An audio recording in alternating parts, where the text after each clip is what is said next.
Good morning friend. आज हम बात करते हैं आपके सेकंड टॉपिक किशोरावस्था पे। ओके, आज का आपका फर्स्ट टॉपिक है किशोरावस्था। ये बीएड सेकंड सेमेस्टर का है। आप अगर इलाहाबाद यूनिवर्सिटी से हैं तो आप इससे पढ़ सकते हैं, कानपुर यूनिवर्सिटी से हैं तो बिल्कुल पढ़ सकते हैं। तो आज हमारा चैप्टर है बाल्यावस्था। बाल्यावस्था फर्स्ट होता है, लेकिन आज हम किशोरावस्था पे बात करने वाले हैं। ओके, जैसे बच्चों का क्या है, किशोरावस्था में क्या होता है, सारे चीज़ आज इस वीडियो में देखते हैं। ठीक है, और आगे आपको जो भी देखना हो हम आगे आप अपनी वीडियो में शेयर करते रहेंगे। किशोरावस्था के विकास सिद्धांत सभी कुछ धीरे धीरे इस वीडियो। चलिए फिर हम स्टार्ट करते हैं अपने वीडियो को। ओके, क्रमिक विकास सिद्धांत। मानसिक विकास में देखेंगे और स्मृति, दिवंगा, अधिकतर बहुत सारे पे तर्क करेंगे। जैसे बच्चों में क्या विरोधाभास की आती है, किशोरावस्था में बहुत सारे चेंजेस आते हैं जो कि अचानक चेंजेस होते हैं। किशोरावस्था को एडोलेसेंस बोलते हैं। ओके, मानव विकास की ये तीसरी अवस्था है। मानव विकास की ये तीसरी अवस्था है। ओके, यह बाल्यावस्था के अंत में प्रारंभ होती है। देखिए तीन अवस्थाएं होती हैं। पहला होता है शैशवावस्था, दूसरा होता है बाल्यावस्था, तीसरा होता है किशोरावस्था। ओके, मानव विकास की तीन अवस्थाएं मतलब ऐसे तो बहुत सारी होती है, लेकिन पहली होती है शैशवा, दूसरा होता है बाल्य और तीसरा होता है किशोरावस्था। ओके, यह बाल्यावस्था के अंत में प्रारंभ होती है। बाल्यावस्था अंत कब होता है? 11 से 12 वर्ष की उम्र में। जब बाल्यावस्था का अंत होता है तब किशोरावस्था की शुरुआत होती है और प्रौढ़ावस्था के आरंभ में समाप्त होती है। जब प्रौढ़ावस्था की शुरुआत होती है उस समय ये अंत हो जाती है। इस अवस्था में शारीरिक, मानसिक, सामाजिक, संवेगात्मक परिवर्तन होते हैं।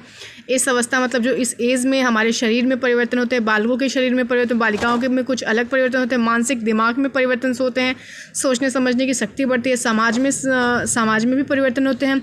संवेगात्मक परिवर्तन जैसे इमोशंस में परिवर्तन आते हैं, किसी की बातें बुरी लगने लगती हैं, कोई बोलता है तो डर सा होने लगता है, या फिर मतलब बहुत सारे चेंजेस होते हैं इस एज में 12 से 18 वर्ष की उम्र में। इस काल की जो अवधि होती है, किशोरावस्था की अवधि होती है 12 से 18 वर्ष तक मानी जाती है। किशोरावस्था को अंग्रेजी भाषा में एडोलसेंस बोलते हैं। किशोरावस्था को अंग्रेजी भाषा में कहते हैं एडोलसेंस कहते हैं। ओके, हाँ, आप कोई दिक्कत है आप लोगों को तो आप लोग कमेंट कर सकते हैं, बिल्कुल पूछ सकते हैं। कोई भी दिक्कत हो तो अगर कुछ गलत मैं बोलती हूँ तो उसके लिए सॉरी, एक्चुअली हो जाता है कभी कभी।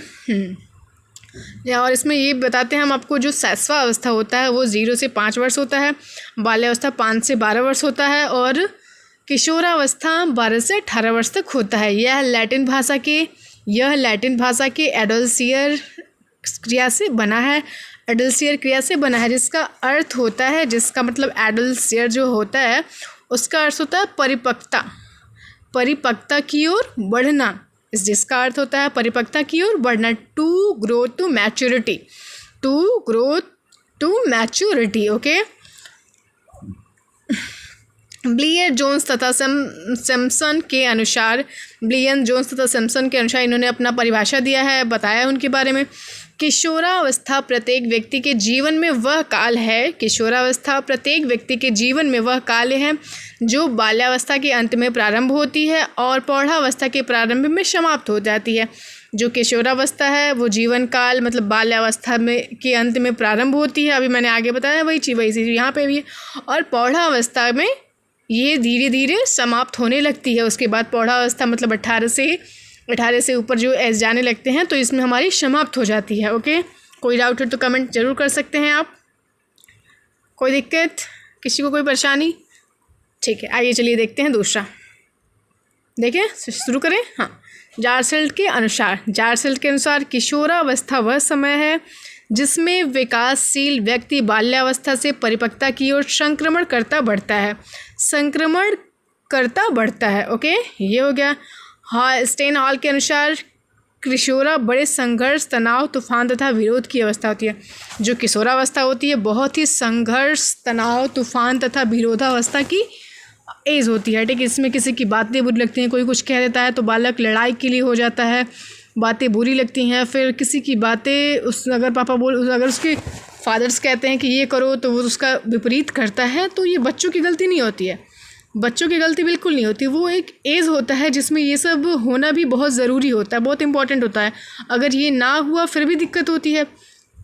तो इसके हिसाब से आप टीचर्स को बच्चों के हिसाब से पढ़ना। चलिए आगे देखते हैं। किशोरावस्था मानव का जीवन के विकास में अत्यंत महत्व है।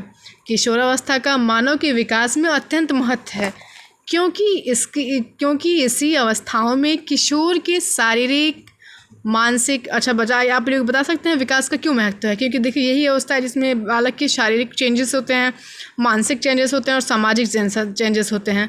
किशोरावस्था के शारीरिक, मानसिक, सामाजिक और संवेगात्मक विकास में क्रांतिकारी परिवर्तन होते हैं, मतलब ये अचानक से परिवर्तन होते हैं, ठीक है। और इसे आप आकस्मिक बोल सकते हैं। देखिए आगे लिखा है, ये परिवर्तन शारीरिक, मानसिक, सामाजिक और संवेगात्मक, समझ रहे हैं सभी आपको, physically, mentally, social and emotional, okay. ये परिवर्तन अत्यंत आकस्मिक होते हैं, मतलब अचानक से ये परिवर्तन देखे जाते हैं, धीरे धीरे नहीं देखे। आप अचानक से बालक में परिवर्तन देखते हैं, जैसे आपको अभी नॉर्मल रहेगा बालक, लेकिन अभी किसी बात को लेके वो गुस्सा हो जाएगा, तो ये सब होता है। तथा ऐसा लगता है कि परिवर्तन छलांग मारकर खड़े हो गए हैं। ये परिवर्तन इतनी अचानक होते हैं, ऐसे लगता है छलांग मारकर खड़े हो गए हैं। आज की वीडियो में हम इतना ही बात करेंगे। अगली वीडियो में हम आपको किशोरावस्था के विकास के सिद्धांत के बारे में बताएंगे। आपको अगर वीडियो